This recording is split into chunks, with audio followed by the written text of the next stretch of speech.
season ended in champagne showers on the infield of Legends Field. What a dream come true for the first year. I mean, the first year of our partnership, we're champions. Formerly known as the T-Bones, the Kansas City Monarchs are living up to their name. It all started 1 year ago when they took the field for the first time. I finished the year last year for the last month and got here right in time for the good stuff. The Monarchs were the longest running franchise in Negro League's history and the most decorated. Now with the Reign reborn, it's championship or bust. There's no reason to come to a season and don't expect to win. When it's all said and done, that's what we came here. We came here to win. We came here to win a championship, and that's our goal and that's our plan. With 11 players returning from last year's team, a deep playoff run is not out of the question. If we can do that same thing and play the game how we're supposed to play, there's no reason why we shouldn't be popping champagne at the end of this year. The 2021 season ended with a 10-game winning streak. With the season opener finally here, the Monarchs are ready to continue that streak and for another historic season. It was magical last year, you know, with the whole rebranding with the Monarchs and how well we played and how many players we had, you know, going to affiliates. So it was just, you know, just a magic carpet ride, really. My hands are sweaty. These things have fans in them. Oh, Randy!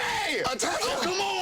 It was supposed to be fun, but the pressure was on. How did they get in there? Come on. This guy Jimmy G is unbelievable. Travis Kelce and Richard Sherman going head-to-head, but this time on the sticks. Yeah, it was fun. You know, it's always fun to get out and play some video games and, you know, have some good laughs. He may have been laughing, but Kelce not so much. Is the Y button not working for me? Man.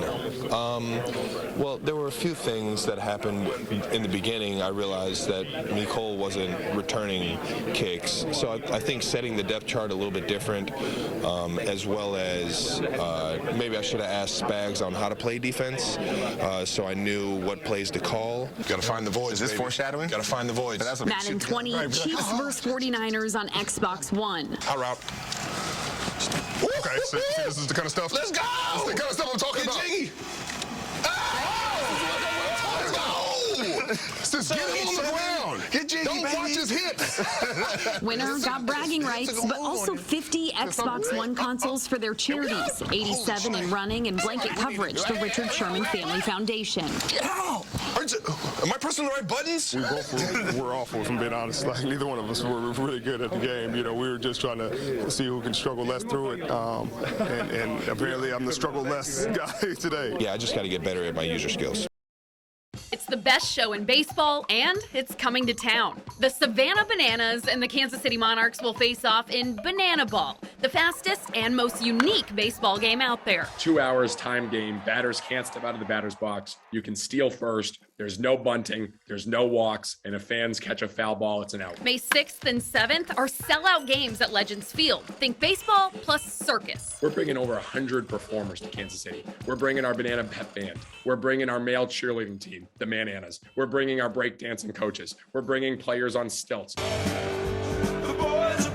This team and style of play wasn't appealing to everyone at first, nor was the team competitive. Well, you know, that first game we were playing in green uniforms because we weren't quite ripe. And we actually made 6 errors and played terrible. But yes, the fans stayed. They watched the Banana Nanas senior citizen dance team dance. If you're a traditionalist, this series won't be for you. If you've seen the Savannah Bananas before, you're in for a new show. So this is my idea book, and every day I put in 10 different ideas of things that's never happened at a baseball field. And we have idea sessions every single day. So there's thousands of terrible ideas in this notebook. I'm McKenzie Nelson, KSHB 41 Sports. We're cheering for the Chiefs, right? Not the 49ers. Oh, okay. It could be a game day decision for some, but for most of Katie Sauer's family, they'll be cheering on the 49ers. Being a Chiefs fan originally, I always told everyone that I would be a Chiefs fan unless they played the 49ers, and I'm like, that won't happen unless they're in the Super Bowl. And here we are, the two teams meeting in Super Bowl 54. I am a very proud mom. I couldn't be prouder of Katie and her team, the 49ers, the accomplishments that they've had this year. Katie started playing football in 2009 for the West Michigan Mayhem. She made the switch to coaching, which led her to the NFL. She was coaching Scott Pioli's 5th grade girls basketball player, or daughter. And so from that connection, he then went on with the Atlanta Falcons. She followed him there, and that's where she met Kyle Shanahan and then was able to make her way to San Francisco when he went there. In Katie's 4 seasons in the NFL, NFL, she's made a lasting impact both on and off the field. Young girls, like today at the mall, a girl and her mom approached me and said, "Are you the coach on the commercial?" And I said, "No, that's my twin sister." And her daughter goes, "What commercial?" And she's like, "The female football coach. See, girls can do anything." And I think that's just the message. We've all heard people say you play like a girl. With leaders like Katie, that statement is now a compliment. If I can be that role model for young women and help them realize their dreams and encourage them that they can follow their dreams, that's really important to her. His coaching career at Kansas State is legendary, but it almost didn't happen. After several moves, Bill Snyder made his way to the University of Iowa, where he vowed to stay. When I got to Iowa, I said, no more. We've moved around. I've moved my family around. I'm going to stay right here. Despite several attempts and offers from teams around the country, including K-State, Snyder was set in his decision. But Steve Miller, the K-State athletic director at the time, was not satisfied. And he kept calling. After the football season, Snyder went to Manhattan and picked a spot on the campus to stop and ask people about the culture. They were all so very gracious. And they obviously were representative of the people of the university. And I think this has the opportunity for the greatest turnaround in college football exist here today. In 1988, Snyder left Iowa and became the head football coach at K-State, inheriting the worst program in the country. The Wildcats were the only team to have lost over 500 games in history. He said, you know, Manhattan is kind of a party town. And we have this area called Aggieville right outside the campus where everybody goes and has a good time. He said, you know, none of us go because we're too embarrassed. Snyder and the Wildcats got to work. With a lot on his plate, Coach even went to a hypnotist in hopes hypnosis could keep him from needing some shut-eye. A professional told me that won't work. You cannot do that. That will not help you one bit. So it was short-lived. In his first season, the Wildcats finished 1-10. Primary objective was that each and every young guy in our program would become better every single day of his life as a person, as a student, and as a player. By 1995, Snyder led K-State to their first 10-win season in history. Touchdown, K-State! K-State wins! Reaching many more milestones along the way before retiring for the first time in 2005. After 4 years of retirement, Snyder returned as head coach, retiring for a second time in 2018. Still living in Manhattan, Snyder says he keeps his distance from the program, but attends games at his namesake stadium. Well, I talk to a lot of coaches around the country on a very frequent basis. And my best encouragement to all of them is just, you know, do what you think is best. With a career full of achievements, it's the little things that mean the most to Coach. I have a storage room full of boxes that are full of nothing but letters. Cards and letters, and a large number of them are from ex-players, and I cherish them. Mm-hmm. And they, you know, the gist virtually of each and every one of them, although said in different ways, is, you know, Coach, I didn't really get it then, but I sure get it now. As for his legacy, only one thing matters to him. I just always wanted to do, you know, what would make my mother happy. With so much focus on football, soccer, Johnny Russell got ahead to it, and Johnny Russell knocks it home. And baseball, And Perez puts a charge into another. you may not think hockey is as popular among young kids in KC.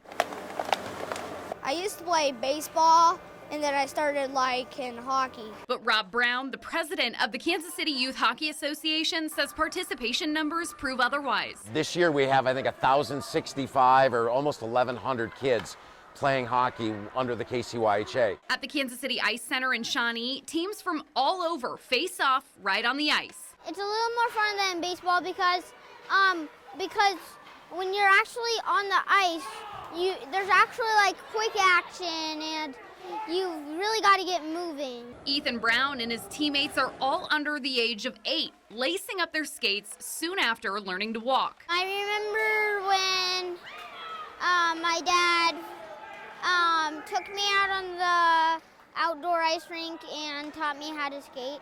First time, I think I fell. With 7 ice rinks in the greater Kansas City area, hockey lovers say more are needed to expand the sport. That's what we need here now, and we're working on that. We could use 2 or 3 more sheets of ice in the city right now, and that's how we're really going to grow the game, is making it more accessible. As you're watching the Olympic Games in Beijing, you too can hit the ice. For kids interested in the sport, March 5th is National Learn to Play Hockey for Free Day. You can join this Learn to Play Hockey program, whether you can skate or not, and we can get you in the game. Some people consider this the center of the basketball universe, but it hasn't always been that way. We didn't know it'd be an iconic building. It's just a huge building. At the time, it was about a half-mile away from KU's campus in a cornfield. Seemed like a big barn way out from the campus. They said nobody will find it. It's so far away. 180,000 square feet with 17,000 seats were just 2 of the 3 major requirements assigned to the 6-person team of architects. That team included Warren Corman, the last living architect of the group. Some of them were my dad's best friends. Corman followed in his father's footsteps, working for the state. He was just 24 years old when the project tipped off in 1950. The building isn't beautiful building at all. It's just a huge building. Corman says the beauty of Allen Fieldhouse is the treasure it's become. It became an iconic building because of the folks that played there and won. He's talking about players like Wilt Chamberlain and Danny Manning, who sold out Allen Fieldhouse, something Corman thought would never be done, and for so cheap. Well, when we first built it, you could go down there and buy a ticket anytime you wanted to for about $2 or $3. For nearly 60 years, Corman has been a season ticket holder, cheering on his Jayhawks just a few rows up from the hardwood. It was a sweet surprise for Truman High School varsity football kicker Lainey Smith. My principal came in and got me from my class, and I actually thought I was in trouble. Far from being in trouble, Smith is actually stacking up awards in her senior year. In September, KSHB and Hy-Vee awarded Smith with the Athlete of the Week, and today she was recognized with an even bigger honor. Well, it's my pleasure to give this award to Lainey Smith. Smith is the DePardo Spirit leader for the Chiefs-Packers game at Arrowhead on Sunday. Following the third quarter, she will also lead Chiefs Kingdom with the beating of the drum. It honors Tony DePardo and family, was a big part of the spirit of Arrowhead Stadium and creating that spirit, and now we award and celebrate that every fourth quarter. Chiefs Hall of Famer Gary Spaney and Pro Football Hall of Famer Jan Stenerud surprised Smith with the award in front of her family and senior teammates. That was probably the best thing that's happened to me this year. From one kicker to another, Stenerud says Smith's football story is similar to his. Stenerud was a skier and Smith a soccer star before kicking a football through the uprights. Now when I met Lainey and that she went out and tried to kick a football, it reminds me a little bit when I tried to kick a football at Montana State about 60 years ago.